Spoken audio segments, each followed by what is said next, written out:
The worst feeling in this world is having a completely winning position and spoiling it because of time pressure. All your efforts have gone in vain, and it can lead you to a sinking feeling in your stomach, which is very difficult to get rid of, and you lose many other games as well because you're playing on a tilt. So, how can you get rid of this irritating habit and how you can convert all your winning games is something we need to look at in this video.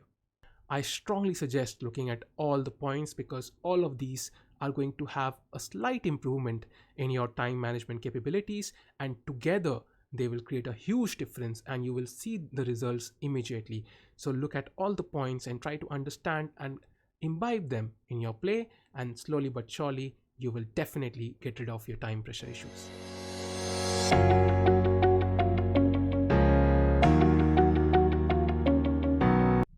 One of the ways to actually not get into time pressure is to basically know your opening theory. For example, a random game of chess usually lasts somewhere between 30 to 50 moves, and if you already know 15 of them by heart, then automatically you're going to basically play out 1/3 of the game without even thinking, and that's going to significantly save your time. Not only will you save your time, you will also play the best moves in the position because you have analyzed them before, and they will also help you understand the middle game plans.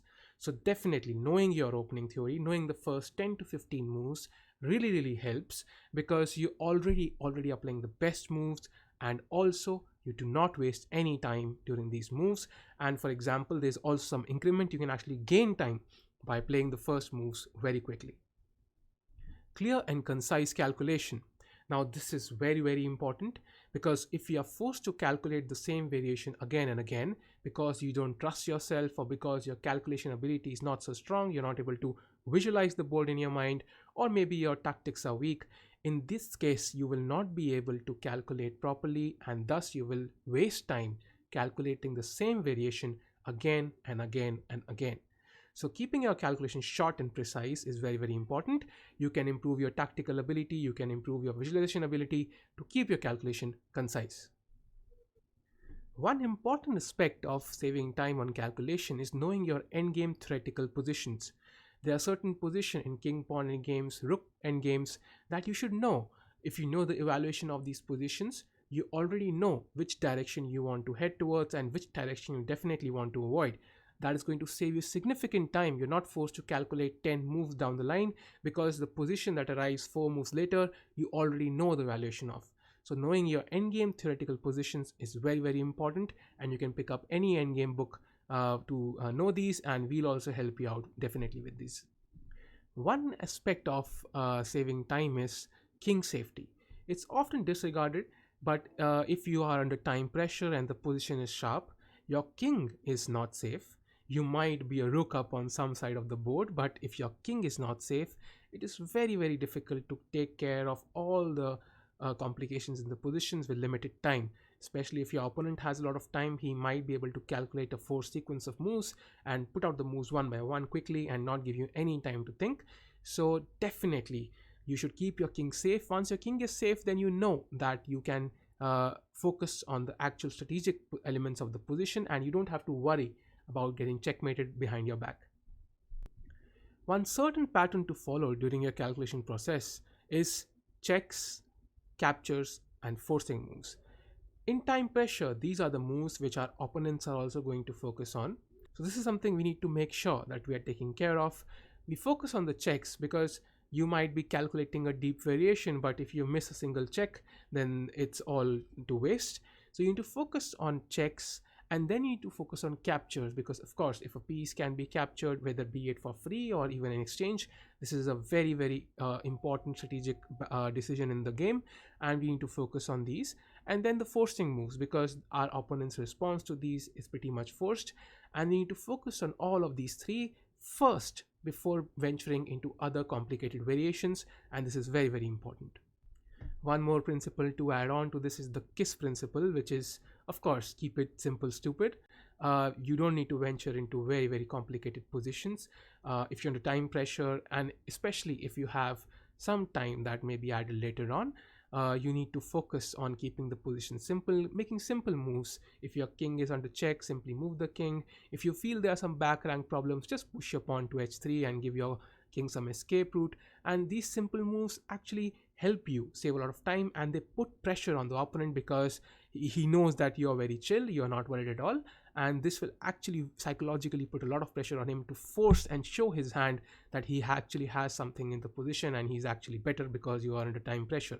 So keeping these simple moves in hand is very, very important. The game of chess gives both opponents certain amount of time. However, when our clock is running, we are totally focused, but many of us during our opponent's time do not focus at all. We need to understand that our opponent is also a human. He's going to think about certain plans. He has his own strategic plans in action, and we need to take care of all the possibilities. And using our opponent's time is very, very crucial if you often fall under time pressure. If time pressure is not your problem, then obviously you would not be watching this video. But if it is, you need to understand that your opponent's time is literally half the time in the game, and it is very, very crucial to utilize it properly. Of course, you do not need to venture into complicated exact subtle moves, but you still can calculate basic captures, checks, and of course forcing moves, and also some strategic elements. For example, you can notice certain squares on the board that can be utilized by your pieces. You can also try to understand the threats or something your opponent might be interested in. So utilizing your opponent's time is very, very crucial. Now, one very clever trick is something that I learned from Ian Apugnachi. During an interview by Maurice Ashley, he mentioned that earlier he used to suffer from time pressure. He would be having time pressure problems in every game, and his trainer basically recommended him, for example, if he has 90 minutes for the entire game, which is the norm for over the board tournaments, then he should assume that he actually only has 60. Now, this has helped me seriously during tournaments. I actually applied it in a couple of tournaments in January this year, and this really helped me. For example, if you have 90 minutes, in your mind you keep that you only have 60, and in that case you will automatically align your thought process in a manner that you will never fall under time pressure. In online chess, for example, if it is a let's say a 3+2 game, you automatically can keep 30 seconds as the barrier. For example, instead of 3+2, you only have 2.5 minutes and a 2-second increment. That way you can keep in your mind that the 30-second barrier can never be broken, and your thought process will automatically align. For example, if earlier you used to panic when you had 1 minute on the clock, now you might panic if you have 1 minute and 30 seconds because you know you only have 1 minute remaining, and automatically you will never really lose because of a flag down, and automatically you will become more calm in these certain positions. So you can have that trick in your mind and sometimes apply it and see if it works for you. One thing that people often face, especially in winning position, is if you are the lower rated player, you're facing a stronger opponent, you are completely winning, then your hands start shaking, you cannot concentrate on the game, and your clock is running down, then this can be full of paranoia. And you need to understand that the opponent is just a human. He has more experience maybe, but in that game you have outplayed him, and if you can outplay him for the previous number of moves, you can definitely outplay him for the remainder of the game. So you need to understand that he's just a human, he's susceptible to mistakes, and he can lose the game. He has lost to weaker opponents before. Nobody in this world can claim that he has never lost to weaker opponents, and even significantly weaker opponents. So you should remember that everybody is a human. They can make mistakes, and that's why you should not really panic. And one more thing to remember is that it's just a game. Chess is just a game. There's a 50% probability of somebody losing, and even if you lose a winning position, that is absolutely normal because you will end up winning some lost position as well. So that is going to calm you, and indirectly it's actually going to improve your winning percentage because you're going to be very calm even when you are playing against a very strong player. The last element to keep in mind is practice, practice, and practice. So you need to understand that the more you play, the more comfortable you will become, the more you can handle your nerves, and the more you can win. So basically, if you're playing online chess, you need to understand that this is not so easy. There are constantly time pressures involved, and if you constantly keep playing, if you gradually get over your failures, you learn from your mistakes, you will eventually end up playing amazingly well. If you regularly play online chess, have a mouse. This can make a huge difference. I mean, if you're playing on a keyboard, it's not so easy because other people are actually using a mouse. So use a mouse. It's very, very convenient to move the pieces around.